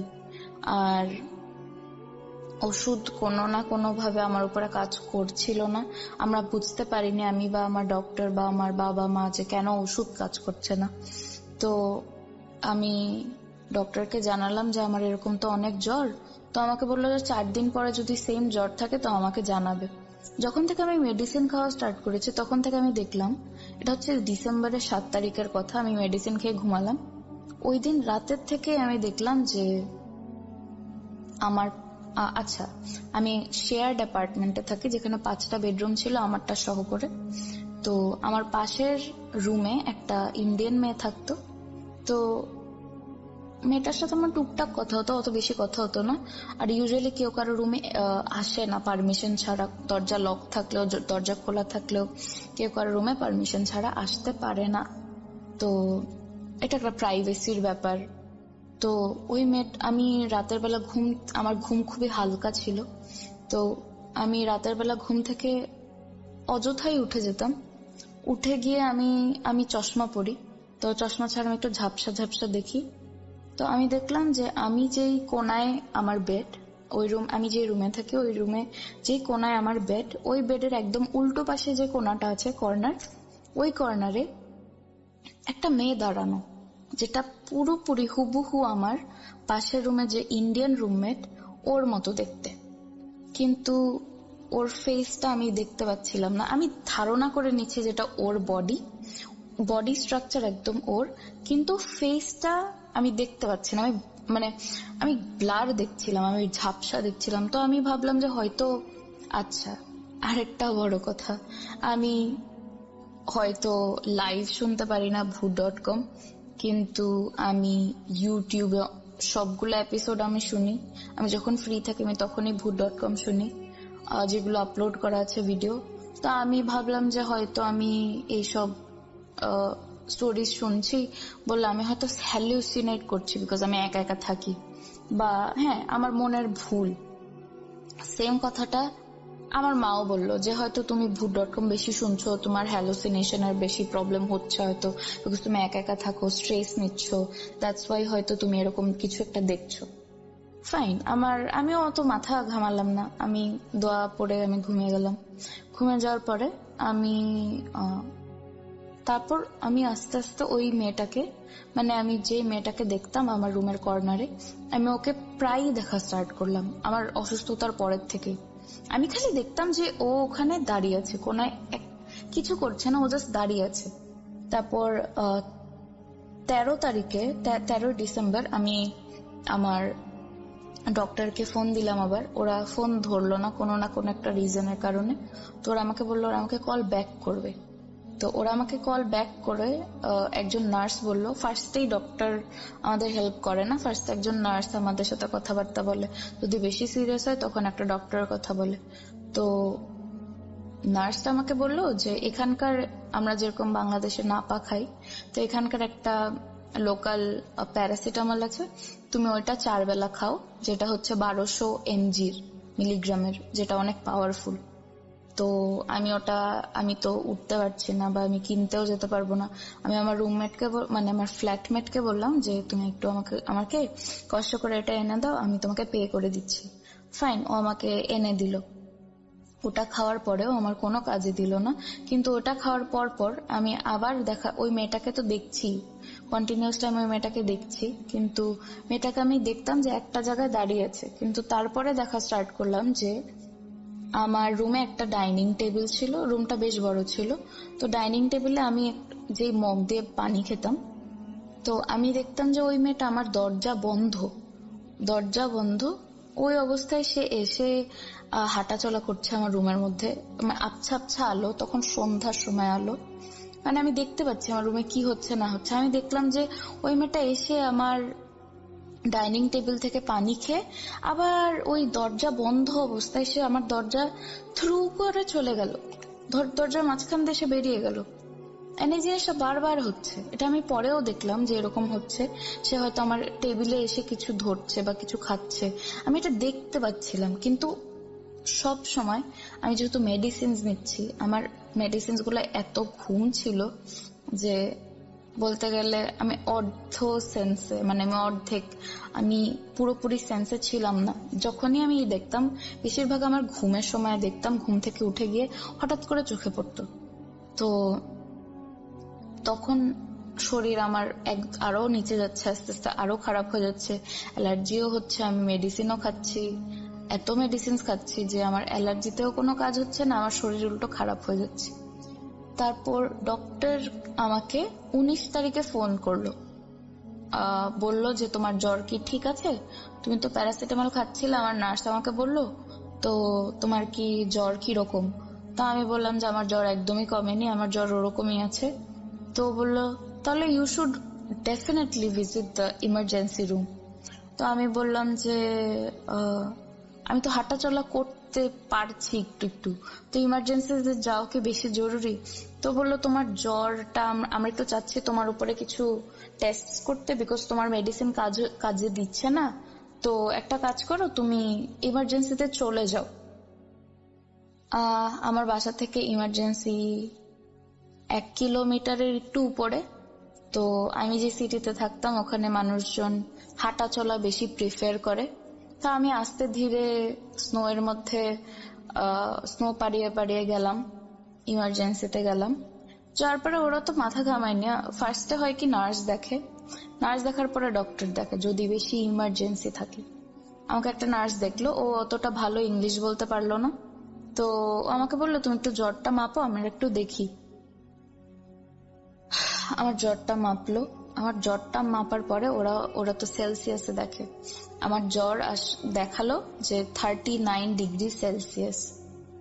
প্রথমে ডক্টর আমাকে বললো তুমি আবার একটু মাপো তো, না নার্স ছিল, তো আমাকে বললো তুমি একটু আবার মাপো তো। আমি মাপলাম, তো নার্স আর আমাকে কিছু বললো না, ওর সাথে সাথে রুম থেকে বেরিয়ে ডক্টরকে ডেকে আনলো। ডক্টর আমাকে বললো যে তুমি একটু বসো তো, বসে আমাকে বলো তো তোমার সাথে কি হচ্ছে। আমি বললাম যে এরকম এরকম। আমাকে বললো যে আমি কি করেছি আজকে সারাদিনে, আমি এখানে কিভাবে আসছি, কি খেয়েছি, কি ওষুধ খাচ্ছি। আমাকে এমনি নর্মাল কথাবার্তা জিজ্ঞেস করছে, জাস্ট টু ডাইভার্ট মি, যেন আমি খারাপ ফিল না করি। আমাকে বললো যে তোমার তো অনেক জ্বর, তুমি এখানে আসছো কি করে? আমি বললাম যে আমি সুন্দর মতো হেঁটে হেঁটে আসলাম। ও প্রথমে আমাকে অনেকগুলা টেস্ট করালো আমার উপরে, কিন্তু কোনো কিছু ধরা পড়লো না, কোনো কিছুই ধরা পড়লো না। যেটা আরো কষ্টের ব্যাপার, ওরা আমাকে আরো মেডিসিন দিয়ে বললো যে আস্তে আস্তে মেডিসিনের ডোজগুলো আমরা বাড়াবো যদি তোমার মেডিসিনস গুলো কাজ না করে। প্রতিটা মেডিসিন বলতে গেলে 150 মিলিগ্রামের উপরে, যেটা খুবই হাই। ভালো কথা, আমি গেলাম, আমাকে ওরা অ্যাম্বুলেন্স করে বাসায় পৌঁছে দিল, আর বললো যে ওষুধগুলো আছে ওই ওষুধগুলোই কন্টিনিউ করতে আনটিল 7 দিনের মধ্যে যদি ওই ওষুধে কাজ না হয়, সেম হেলথ থাকে, তাহলে আমার ওষুধ চেঞ্জ করে দিবে। আর ওরা ধারণা কিছু টেস্ট করলো, ব্লাড টেস্ট করে আমাকে বললো যে ওরা ধারণা করছে অ্যাজ কিছু ধরা পড়েনি, তো ওরা বললো হয়তো 13 দিনের আগে ধরা পড়বে না বা ভুল দেখাচ্ছে, আমি চেষ্টা করবো যে তুমি আরো 7 দিন মেডিসিনটা নাও, তারপর আমরা আরো ভালোভাবে বুঝতে পারবো টেস্ট করে। তো ওরা ধারণা করলো যে আমার কোনো ধরনের ব্লাড ডিজিজ বা ব্লাড ইনফেকশন এরকম হয়েছে। তো স্বাভাবিক একটা মানুষ, আমি এখানে একা একা থাকি, আমি পড়াশোনা করতে গিয়েছি, এন্ড আমি যদি ওখানে গিয়ে এটা ফিল করি যে আমি এতটাই অসুস্থ, বাবা মার কাছ থেকে দূরে, আমার কাছে জিনিসটা একদমই নর্মাল হবে না। তো আমি ওই মেডিসিনই নিচ্ছি। পরে আমি বললাম যে আমার কোনো উন্নতি আসছে না। তো ওরা বললো একটু কষ্ট করে কন্টিনিউ করো 3 তারিখ পর্যন্ত, তারপর আমরা দেখব। আর এখানে ওরা আমাকে ওষুধ খেতে বললো, এন্ড বললো যে প্যারাসিটামল 4 বেলা খেতে, যেটা 1200 mg, খুবই হাই পাওয়ারের। তো ঠিক 31 ডিসেম্বরে আমি আমার ইন্ডিয়ান রুমমেটটার কথা যে বললাম, ও আমাকে বললো যে তুমি কি করবে, আমি তো এই দেশে নতুন এসেছি, এন্ড নিউ ইয়ার সেলিব্রেশন খুব বড় করে করে এরা, ফায়ারওয়ার্কস হয়। তো তো দেখলাম 31 ডিসেম্বরে আমি গেলাম, ভালো কথা। আমি ওদের সাথে বেরোলাম 12টার সময়। তো আমি বললাম যে তোমরা থাকো, বিকজ তখন ওখানে -29°C মতো ছিল, এই কনকনা শীত আর স্নো পড়ছে কন্টিনিউয়াসলি। তো আমি বললাম যে আচ্ছা তোমরা থাকো, আমি বাসায় চলে যাই, কারণ আমার খুব ঠান্ডা লাগছে আর আমার এমনি তো শরীর ভালো না। তো বললো আচ্ছা তুমি চলে যাও, আমরা পরে আসবো। তো আমরা তো একটু শব্দে থেকে অভ্যস্ত, তো এই দেশে খুবই নিঃশব্দ, মানে কোনো শব্দ হয় না, সব চারদিকে একদম সাইলেন্ট। তো হলো কি যে আমি সবসময় আমার ল্যাপটপ অন রাখতাম 24/7, এভরি টাইম এটা অন থাকতো। হয়তো কোনো মেডিটেশন সাউন্ড অথবা কোনো সূরা আমি ছেড়ে ঘুমাতাম। ওই দিন মেডিটেশনের সাউন্ড ছাড়া ছিল। আর আমার রুম সবসময় ডার্ক থাকে না, আমার রুমে কোনো না কোনো লাইট জ্বালানোই থাকে না কিছু ক্রিসমাস লাইট, মানে রুমে কি হচ্ছে আমি ওটা দেখতে পারবো, স্পষ্ট দেখতে পারবো। 31 ডিসেম্বরে আমি যখন বাসায় চলে আসলাম, আমি জানি না ওরা বাসায় আসছে কি আসেনি। হঠাৎ করে আমি ঘুমের মধ্যেই ফিল করলাম যে কেউ আমার দিকে খুব কাছের থেকে আমার দিকে তাকিয়ে আছে। আমি জানি না সবার মধ্যে এই সেন্সটা কাজ করে কিনা, কিন্তু আমার মধ্যে এই জিনিসটা খুবই কাজ করে। কেউ যদি আমার আশেপাশে আমার দিকে তাকায়, আমার মনে হয় যে আমি বুঝতে পারছি যে কেউ আমার দিকে তাকাচ্ছে বা এরকম কিছু। তো আমি হঠাৎ করে চোখ খুলে ফেললাম। আমি বাম কাত হয়ে শুয়েছিলাম, আমি চোখ খুলে ফেললাম। চোখ খুলে আমি জাস্ট দেখলাম যে আমার চোখের বরাবর যে নজরটা যাবে, আমি দেখলাম একটা মেয়ে, মানে যে মেয়েটাকে আমি দেখতাম ওই মেয়েটাই আমার খুব কাছে। আমি বোঝাতে পারবো না কতটা, মানে আমার খাটের একদম, আমার খাটটা সিঙ্গেল বেড অনুযায়ী, তো সিঙ্গেল বেডটা শেষ হলেই যে ও দাঁড়িয়ে থাকবে, এতটা কাছেও আমার। আর আমি বাম কাঁধ হয়ে শুয়েছে, আমার বাম পাশেই দাঁড়িয়ে আছে, দাঁড়িয়ে আমার দিকে। তো আমি যখন, আল্লাহ মাফ করো, আমার এখনো গুজ বাম্পস চলে আসছে যখন আমি ভাবছি যে ওই জিনিসটা আমার সাথে একসময় হয়েছিল। তো আমি ওর শরীর দেখতে পেলাম, আমার বোঝা বাকি নেই যে ওখানে ওই মেয়েটাই, আমি যে মেয়েটাকে দেখতাম। তো আমি আস্তে আস্তে আমার চোখের দৃষ্টিটা একটু উপরে নিলাম। উপরে নিয়ে আমি দেখলাম যে ওই মেয়েটার দৃষ্টি পুরো আমার উপরে। আমার থেকে 1 হাতও দূরে থাকবে না, ওর ফেসটা এতটা কাছে। ও ঝুঁকে আমাকে দেখছে, এন্ড ওর ফেস কিরকম জানি, ওর কোনো ফেস ছিল না, খুবই জঘন্য একটা চেহারা ছিল। আমি বোঝাতে পারবো না, আমার গলা কাঁপছে এখন, আই এম সো সরি। আমি জাস্ট ওর দিকে তাকিয়ে থাকলাম। তখন আমার মনে হলো যে আমি হয়তো স্বপ্ন দেখছি। আমি চোখ বন্ধ করে আবার চোখ খুললাম, না, ওই জিনিসটা ওখানেই দাঁড়ানো, আমার দিকে এক নজরে তাকিয়েই আছে। আমি আবার চোখ বন্ধ করলাম, আবার চোখ খুলে আবার চোখ বন্ধ করলাম। তখন আমি শিওর হয়ে গেলাম যে ওখানে কিছু না কিছু একটা আছে, এটা সত্যি, আমি ড্রিম দেখছি না, আমি স্বপ্নে না। তখন আমি ভাবলাম যে আমার এখন চিৎকার দেওয়া উচিত বা আমার রুমমেটদেরকে ডাকা উচিত, কিন্তু ওই সময় আমি দেখলাম আমার বোবা ধরা বলে যে আমার ভয়েস কাজ করছে না, আমি গলা থেকে কিছু বলতে পারছি না, চেয়েও আমি কিছু বলতে পারছি না, আর আমার শরীর পুরো প্যারালাইজড এর মতো হয়ে গেল, পুরো অবশ হয়ে গেল। আমি জানি না কিভাবে এটা ডিসক্রাইব করব। তারপরে আল্লাহ মাফ করুক, আমি কোনো দোয়া পড়তে পারছিলাম না, আমার মুখে কোনো দোয়া আসছিল না, যেখানে আমি সব দোয়া পড়তে পারি। আমার মুখে কোনো দোয়া আসছে না, আর আমি ওই জিনিসটাকে দেখেই যাচ্ছি। ও জাস্ট আমার দিকে তাকিয়ে আছে আর আমি ওর দিকে তাকিয়ে আছি। জাস্ট কি বলবো, ও নড়ছেও না, ও জাস্ট আমার ঝুঁকে আমার দিকে তাকিয়ে আছে। আমি খালি দেখতে পাচ্ছি ওর চোখের মনিটা এদিক ওদিক নড়ছে। আমি বোঝাতে পারবো না ওর ফেসটা কিরকম, আই এম সো সরি। আর তখন যখন আমি মনে করলাম যে আমার বডি প্যারালাইজড হয়ে যাচ্ছে, আমি চিৎকার করতে পারবো না বা আমি কাউকে ডাকতে পারবো না, আমি তখন ফিল করলাম যে আমার শরীর, আমি জানি না আমি কেন এই জিনিসটা ফিল করলাম, আমার শরীরের উপরে দুইটা শরীরের ভার চলে আসলো, আমি এরকম ফিল করলাম। তো মনে হলো যে ভার আস্তে আস্তে আমার শরীরের সাথে মিশছে, আর ওই মেয়েটা আমার দিকে তাকিয়েই আছে। জিনিসটা আমার খুবই খারাপ লাগলো, খুবই খারাপ লাগছিল ওই টাইমে। আমার তাও আয়াতুল কুরসি মনে পড়ছিল, আমি সব দোয়া পারি, আমি তাও বলতে পারছিলাম না কিছু। শেষমেশ আমার লা ইলাহা ইল্লাল্লাহ মনে আসলো। আমি 4 বার পড়ার পরে, ঠিক 4 বার পড়ার পরে আমি হঠাৎ করে দেখলাম, আমরা যেরকম ক্যামেরা জুম করলে ব্লার হয়ে একটা কনস্টেবল একটা ছবি আসে না, ওরকম দেখলাম যে জুম করার পরে হঠাৎ, মানে কিভাবে বুঝাবো, মানে ওই 4 বার আমি লা ইলাহা ইল্লাল্লাহ পড়ার পর আস্তে আস্তে মনে হলো আমার শরীর থেকে দুইটা শরীরের ভার আস্তে আস্তে উঠে যাচ্ছে। ওঠার পরে সাথে সাথে আমি দেখলাম যে মেয়েটা আস্তে আস্তে ফেড হয়ে গেল, আশেপাশে মিলিয়ে গেল, আমি জানি না কিভাবে মিলিয়ে গেল। তো আমি ওই অবস্থায় আমি ধরে নিতাম যে এটা আমার স্বপ্নের কথা, কিন্তু না, আমি যখন লা ইলাহা ইল্লাল্লাহ বারবার পড়ছিলাম, আমার আস্তে আস্তে শরীরের ভার যখন আস্তে আস্তে কমা শুরু করলো, আমি উঠে বসলাম। উঠে বসে আমি আমার ল্যাপটপে দেখলাম যে কয়টা বাজে, তখন দেখলাম 3:13 বাজে আমার ল্যাপটপে।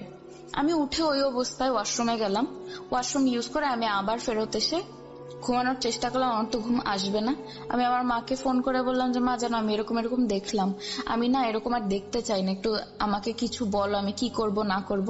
আমার মা সেই নর্মাল ভাবে বললো যে তুমি হয়তো স্ট্রেস নিচ্ছ, বেশি চিন্তা ভাবনা করছো, একা একা থাকো, আবার অসুস্থ, হয়তো এর কারণে তোমার মাথায় এটা বেশি কাজ করছে, আর তুমি এসব হরর স্টোরিজ শোনা বন্ধ করো, কারণ তুমি একা থাকো, আমরা এখানে দেখার মতো নেই।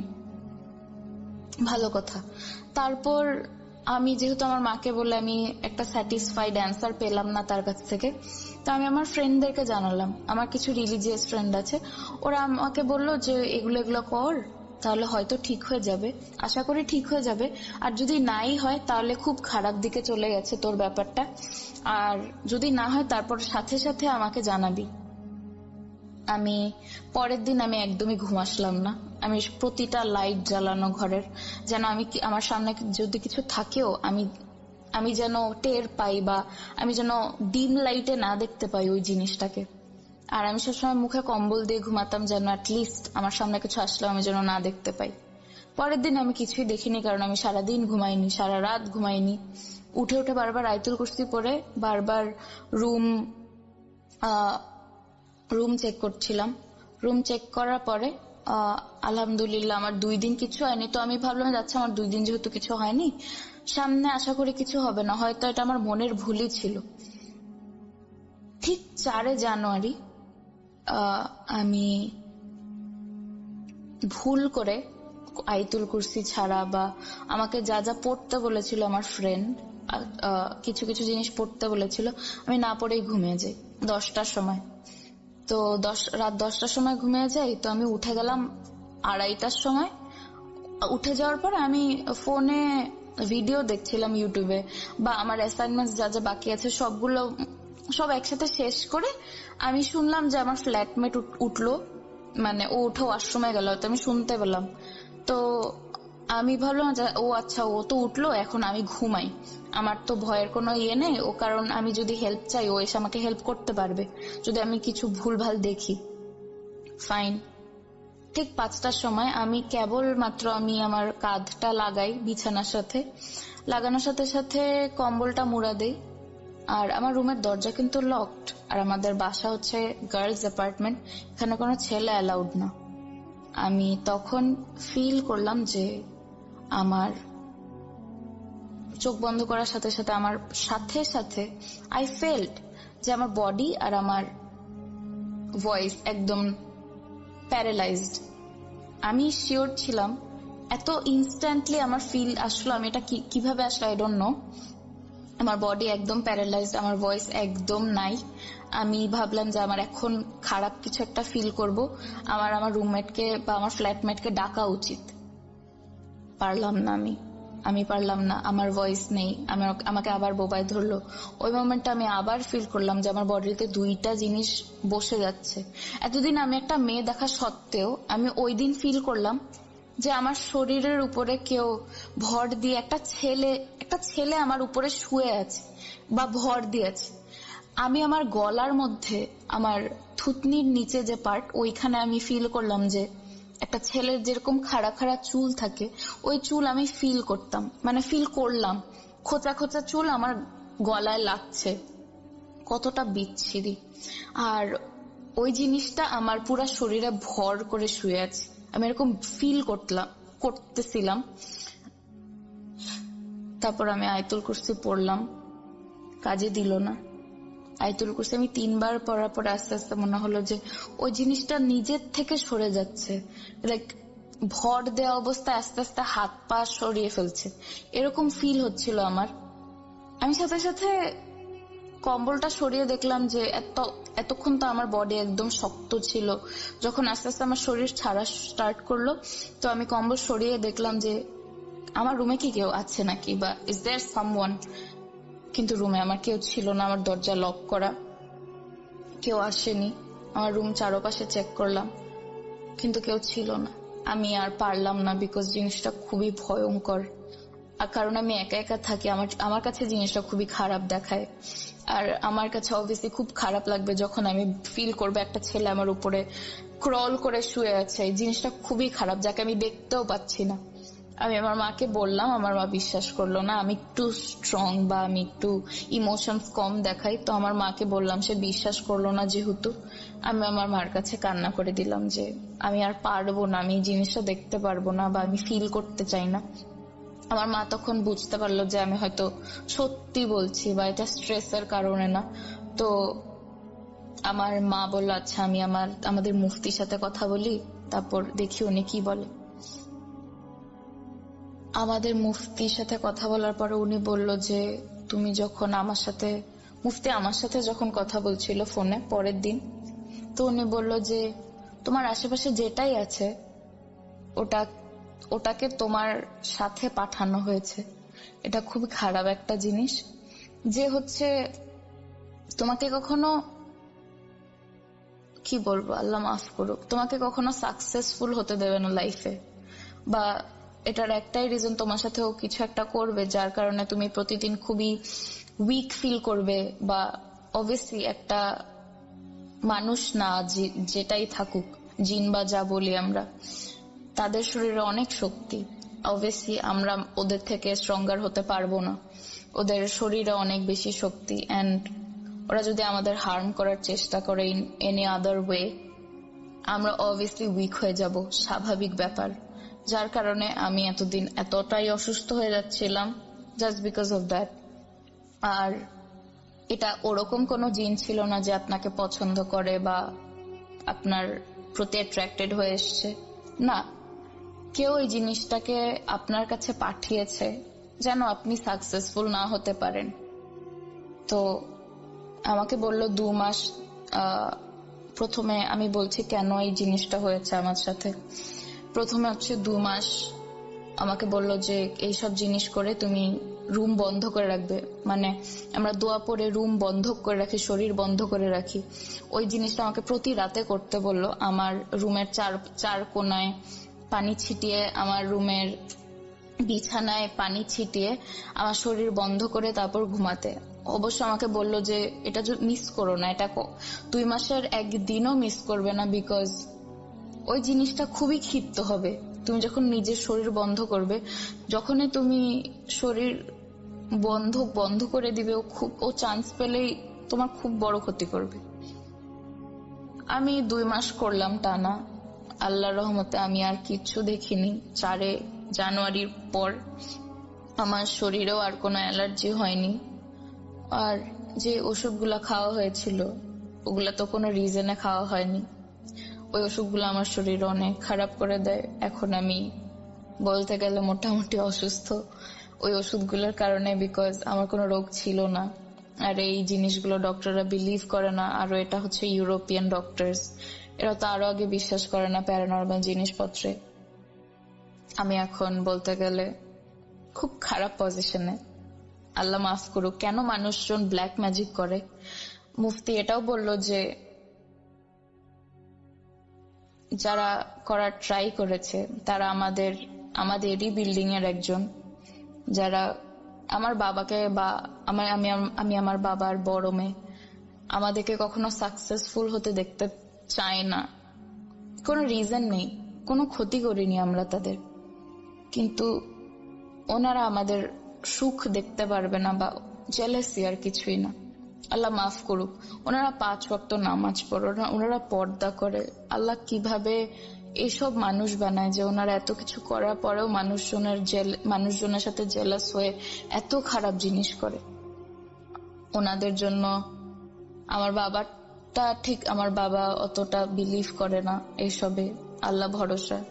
কিন্তু আমি খুব খারাপ জায়গা থেকে আসছি বা আমি ফেস করেছি, আমি জানি।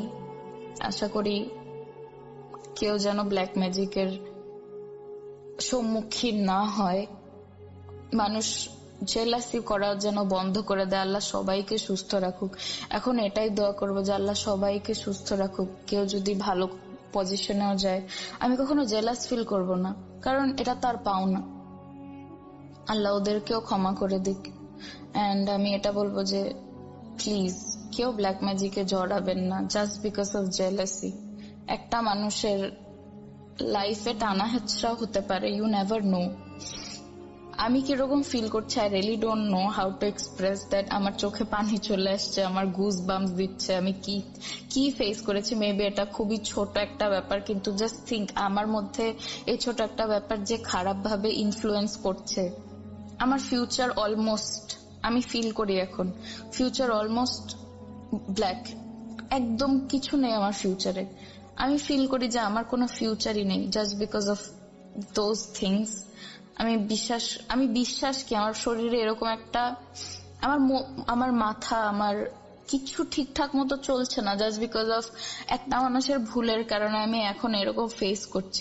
হয়তো আমি সুস্থ, কিন্তু আমার মানসিক ভাবে আমি ডিস্টার্বড হয়ে গেছি একবার, যেটা আমি কখনোই হয়তো ঠিক করতে পারবো না। আশা করি আমি ভালো হয়ে যাই, বা যারা এইসব ফেস করছেন তারা সবসময় ভালো থাকেন। আর যারা ব্ল্যাক ম্যাজিক করেন তাদেরকে আল্লাহ হিদায়াত দান করুক। আমার ঘটনায় যদি ভুল ত্রুটি থাকে আমাকে ক্ষমা করে